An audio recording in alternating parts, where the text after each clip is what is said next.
Hello दोस्तों, नमस्कार। आज का जो महत्वपूर्ण टॉपिक है वो क्या है? N+L नियम। काफी महत्वपूर्ण टॉपिक है दोस्तों, और इसमें बहुत लोगों को परेशानी होती है। देखिए, N+L नियम की बात करें तो ये कहां से उत्पत्ति हुई है? आप लोग जानते होंगे अफबाउ सिद्धांत, अब्बाउला। पिछले टॉपिक आप लोग देख सकते हैं अब्बाउ सिद्धांत। फिर भी मैं थोड़ी सी चर्चा कर ले रहा हूं। देखिए, कई लोग को ये होता है, कई लोग क्या करते हैं, अब्बाउ का सिद्धांत लिख देते हैं। कई लोग ये समझते हैं कि अब्बाउ क्या वैज्ञानिक है। ध्यान रखिएगा दोस्तों, ये जो अब्बाउ नियम दिया गया, जो N+L नियम दिया ना, ये 1920 में क्या है, निल्स बोर ने दिया था। अक्सर लोगों को दिमाग में आता है कि अब्बाउ क्या है, वैज्ञानिक है, उन्होंने ही सिद्धांत दिया था। दोस्तों, अब्बाउ कोई वैज्ञानिक नहीं है, ध्यान रखिएगा। ये अब्बाउ जो है ना, जर्मन भाषा का शब्द है, जिसका अर्थ होता है क्रमिक निर्माण। दूसरी भाषा में आप कह सकते हैं बढ़ते क्रम। अब अगर देखा जाए तो अब्बाउ सिद्धांत आप लोग पढ़े होंगे। ये सिद्धांत किसके लिए है? परमाणुओं में इलेक्ट्रॉन भरने के लिए है। तो कौन इलेक्ट्रॉन जो है पहले कहां प्रवेश करेगा, उसके बारे में सिद्धांत कौन दिया गया था? अब्बाउ सिद्धांत। आप पढ़े होंगे पिछले टॉपिक में कि इलेक्ट्रॉन सबसे पहले उस कक्षक में प्रवेश करता है जिस कक्षक की ऊर्जा क्या होती है, कम होती है। जब कम ऊर्जा स्तर वाले कक्षक भर जाते हैं तभी इलेक्ट्रॉन क्या होते हैं, उच्च ऊर्जा स्तर वाले कक्षकों में भरते हैं। वहां डायग्राम भी बना के दिखाया गया था। अब ये N+L नियम क्या है दोस्तों? ध्यान रखिएगा दोस्तों, N+L नियम भी जो है वही बताता है कि किस कक्षक में इलेक्ट्रॉन पहले भरेगा। बस तरीका क्या है बताने का, दूसरा है। बस वही सिद्धांत जो वहां इलेक्ट्रॉन भरने का रूल्स था, ये भी क्या है, इलेक्ट्रॉन परमाणुओं में इलेक्ट्रॉन भरने का रूल्स ही है। ये नियम क्या कहता है जरा समझिए। ये नियम कहता है ना कि इलेक्ट्रॉन पहले उस कक्षक में प्रवेश करता है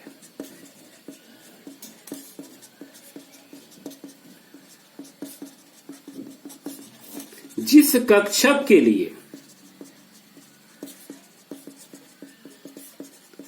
N+L का मान क्या होता है, सबसे कम होता है या कम होता है।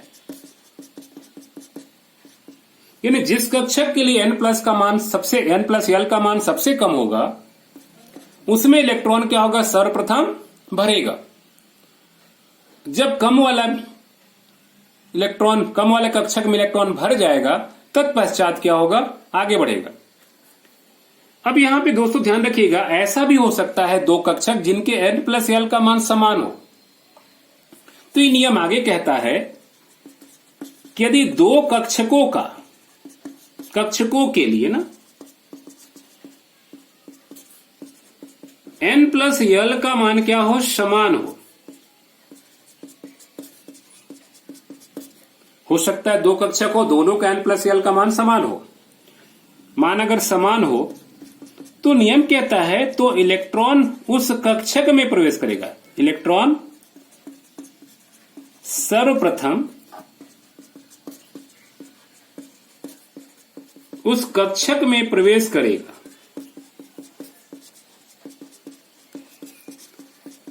जिसके लिए N का मान क्या हो, कम हो। कहने का मतलब है दोस्तों, अगर दो कक्षक का N+L का मान बराबर है ना, तो निश्चित है कि दोनों कक्षकों के लिए N का मान क्या होगा, अलग अलग होगा। एक कम होगा, एक अधिक होगा। ठीक है दोस्तों, ये रटा रटाया आपको लग रहा होगा, लेकिन मैं आपको बिल्कुल उदाहरण से समझाऊंगा कि ये N+L नियम है क्या। मैं फिर से नियम बता रहा हूं, किताबों में मिलेगा कि इलेक्ट्रॉन परमाणु में, हालांकि इसमें आप जोड़ सकते हो, किसी परमाणु में इलेक्ट्रॉन पहले उस कक्षक में प्रवेश करता है जिस कक्षक के लिए N+ का मान क्या होगा, कम होता है या कम है। यदि दो कक्षकों के लिए N+L का मान समान हो तो इलेक्ट्रॉन सर्वप्रथम उस कक्षक में प्रवेश करेगा जिसके लिए N का मान क्या हो, कम हो। अब समझते हैं दोस्तों, ये कहां से मिलेगा हमको N+L का मान। तो देखिए दोस्तों, पिछली वीडियो आप लोग देखे होंगे, इसके लिए आपको आवश्यकता पड़ेगा किसकी, क्वांटम संख्या का। N का मतलब क्या है आपको पता होगा, यानी यहां मतलब हो गया मुख्य क्वांटम संख्या की बात कर रहे हैं। L का मतलब हो गया यहाँ पे द्विगंशी गौड़ या एजीमुथल क्वांटम संख्या की बात कर रहे हैं। अब जरा समझिए दोस्तों कैसे पता लगे। देखिए, अगर हम 1s कक्षक की बात करें, ये मुख्य क्वांटम संख्या और क्या हम ये द्विगंशी क्वांटम संख्या लेके चलेंगे। यहां लेके चलेंगे कैसा, n+l मान। इसको जरा देखते हैं। तो n और n क्या होगा, इसका l का मान क्या होगा, इसको जरा हम देखते हैं। तो सबसे पहले हम कक्षा कौन सा ले रहे हैं यहाँ पे दोस्तों, 1s ले रहे हैं। जरा इसको देखते हैं। देखिए यहां से तो क्या निकल जाता है, n का मान यहाँ 1 दिख रहा होगा, l का मान। देखिए दोस्तों पिछले आप टॉपिक में देखेंगे ना, तो मैं आपको डब्बे में बताया हूं बिल्कुल शॉर्टकट तरीका से। ये l का मान के लिए आप डब्बा बना सकते हैं। ये l बराबर है s p d और कैसा f। s के लिए 0, p के लिए 1, d के लिए 2, f के लिए 3। उंगली पे भी कर सकते हैं SPDF 0 1 2 3। ये ध्यान रखिएगा। देखिए s कक्षक है इसलिए l का मान क्या होगा 0। यहां n+l का मान कितना होगा 1। इसी प्रकार अगर देखा जाए 2s के लिए, तो ये देखिए n का मान है क्या हो जाएगा 2, s के लिए 0, यहां मान हो जाएगा 2। इसी प्रकार अगर हम 2p की बात करें तो कितना हो जाएगा 2p। p के लिए क्या होता है, l का मान 1 होता है, कितना हो जाएगा ये 3। इसी प्रकार 2p के बाद क्या आएगा, यहाँ पे 3s आएगा। देखिए 3s के लिए n का मान क्या होगा 3 और s के लिए कितना 0 3। दोस्तों यहां देखिए इसका n+l का मान 1 था, सबसे कम इलेक्ट्रॉन पहले इसमें भरेगा, इसमें 2 था इसमें भरेगा। अब देखिए यहाँ पे 2 3 आ गया। अब आप खुद अनुभव करिए, यहां 2 3 आ गया तो कैसे होगा। देखिए दोस्तों ये 2 अगर 3 आ चुका है तो ध्यान रखिएगा दोनों का जरूर n+l का मान समान है, पर अगर यहां n का मान देखेंगे तो क्या होगा, इसके लिए 2 है, इसके लिए 3 है। यानी 2p के लिए n का मान कम है और 3s के लिए n का मान क्या है, ज्यादा है। तो इलेक्ट्रॉन पहले किसमें प्रवेश करेगा, 2p में प्रवेश करेगा, फिर किसमें 3s में प्रवेश करेगा। चलिए दोस्तों और देख लेते हैं। 3s के बाद क्या आएगा दोस्तों, 3d आएगा। 3d d n का मान 3 और d के लिए l का मान कितना होता है 2। इसका योग करेंगे तो कितना मिलेगा यहाँ पे 5। इसके बाद हमको मिलता है 4s, ये मिलेगा 4, l का मान कितना 0, तो कितना हो जाएगा दोस्तों 4। इसी प्रकार 4p की बात करें तो कितना हो जाएगा यहाँ पे 4 और p के लिए l का मान कितना होता है 1, ये हो जाएगा कैसा यहाँ पे 4 और 1 5 जोड़ेंगे तो। इसी प्रकार अगर 4d की बात करें तो क्या मिलेगा हमको 4 और d के लिए कितना होता है मान दोस्तों 2, तो 4 और 2 6। अब जरा यहां अवलोकन करिए दोस्तों, ये देखिए ये दोनों क्या है, l का मान बराबर है। अब जरा यहां विचार करिए किस पर, 3d और 4s पर। 3d के लिए देखिए n+l का मान कितना है 5 है और 4s के लिए 4 है।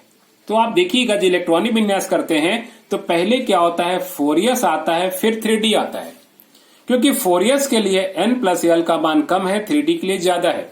इसीलिए इलेक्ट्रॉनिक विन्यास करते हैं ना तो यहां तक तो ठीक आता है 1s2 2s2 2p6 3s2। 3s2 के बाद देखिए क्या होता है 3p आता है, 3p यहां छूट गया ना दोस्तों, 3p आएगा। 3p के बाद फिर क्या आता है 4s आता है, 4s के बाद 3d आता है। तो आप यहां देखिए क्या 3d और 4s दोनों के क्या है में 4s के लिए क्या है n+l का मान कम है, इसीलिए इलेक्ट्रॉन पहले 4s में आता है फिर 3d में आता है। अब जरा यहां दोस्तों किस पर विचार करें यहाँ पे, तो इन दोनों पे विचार करें 3d और 4p पे, या इसको कर सकते हैं 3p लेंगे। देखिए एक है ना 3p, देखिए 3p के लिए क्या होगा 4 होगा और 4s के लिए भी क्या होगा 4 होगा, 3 + 1 4।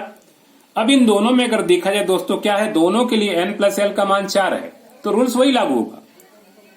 ये दोनों के लिए n+l का मान जरूर 4 है, पर इलेक्ट्रॉन पहले किस में जाएगा 3p में जाएगा, क्योंकि यहां देखा जाए ना तो 3p के लिए n का मान 3 है और 4s के लिए n का मान क्या है 4 है। तो रूल्स यही कहता है कि अगर दो कक्षकों के लिए n+l का मान समान हो तो इलेक्ट्रॉन पहले उस कक्षक में प्रवेश करेगा जिस कक्षक के लिए n का मान क्या हो कम हो। मुझे लगता है दोस्तों n+l नियम पूरी तरह से समझ में आ गया है। तो आप क्या है ना दोस्तों n+l नियम का भी उपयोग करके जो है ना आप सरलता से किस कक्षक की ऊर्जा कम होगी किस कक्षक की ऊर्जा अधिक होगी आप तत्काल पता लगा सकते हैं। इससे आपको तत्काल मालूम पड़ जाएगा कि इलेक्ट्रॉन पहले किस कक्षक में प्रवेश करेगा। तो उम्मीद है दोस्तों ये n+l नियम जो बॉल नियम के सिद्धांत पर आधारित है पूरी तरह से आपको समझ में आ चुकी होगी। दोस्तों, अगर वीडियो पसंद आई होगी तो प्लीज लाइक, शेयर और सब्सक्राइब जरूर करेंगे दोस्तों, अन्य दोस्तों तक शेयर करेंगे, ठीक है। अगर कोई किसी प्रकार की डाउट्स या कोई समस्या होगी तो आप कमेंट सेक्शन में जरूर कमेंट्स करेंगे। दोस्तों, अगर वीडियो पसंद आएगी तो प्लीज कमेंट सेक्शन में जरूर कमेंट्स करेंगे। इसी उम्मीद के साथ ओके, थैंक यू।